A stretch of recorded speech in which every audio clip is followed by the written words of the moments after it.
नाजरीन, 2018 में इसराइल ने तल अवीव से यरूशलेम अपनी दारुल हुकूमत मुंतकिल किया। दुनिया भर में यरूशलेम को एक इंटरनेशनल सिटी माना जाता है क्योंकि ये तीनों मज़ाहब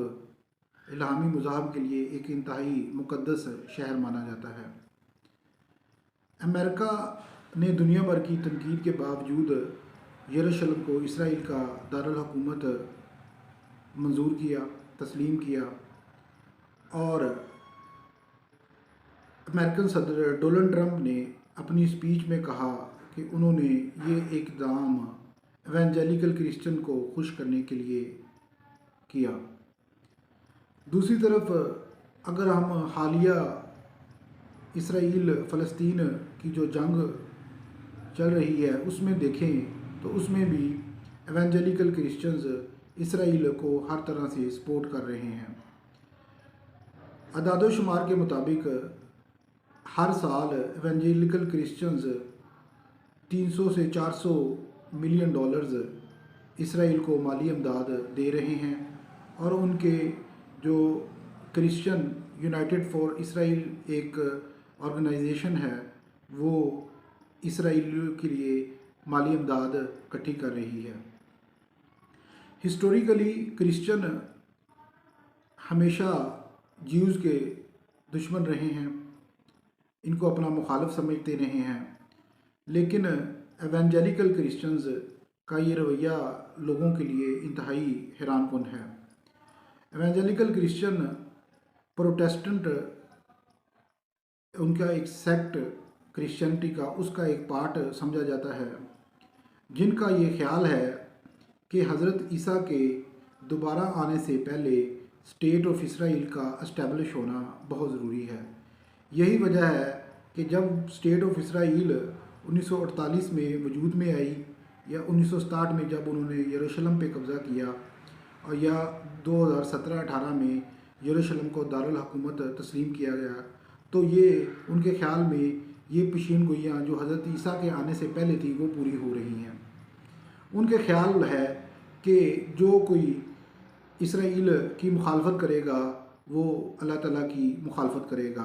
और ये अल्लाह ताला के मुंतखब और चोज़न पीपल हैं।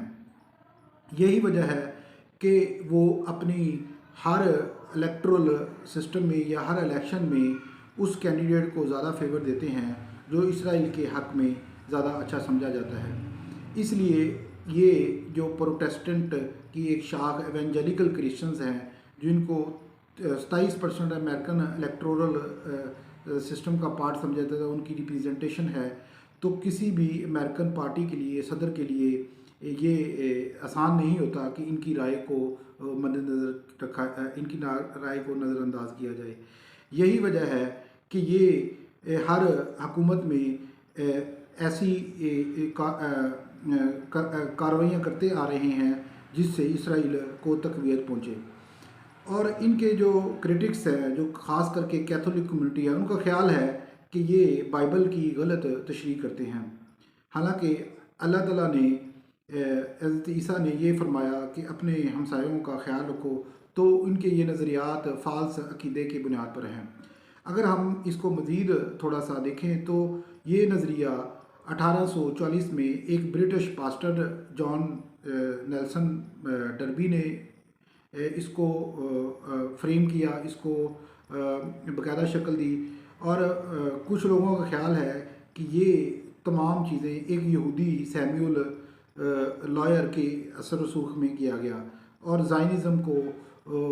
बाकायदा क्रिश्चियनिटी का पार्ट बनाया, जिससे क्रिश्चियन ज़ायनिज़म भी वजूद में आया। ये लोग इसराइल का क़याम चाहते हैं और ये चाहते हैं कि इसराइल का क़याम हज़रत ईसा के आने से पहले अगर नहीं होगा तो ये प्रोफेसी भी पूरी नहीं होगी। और ये आइडियोलॉजी इसराइल को अनकंडीशनल सपोर्ट की वजह से आज हम देखते हैं कि फ़लस्तीनी हज़ारों लाखों में मर रहे हैं और वो अपने घरों से बेदखल किए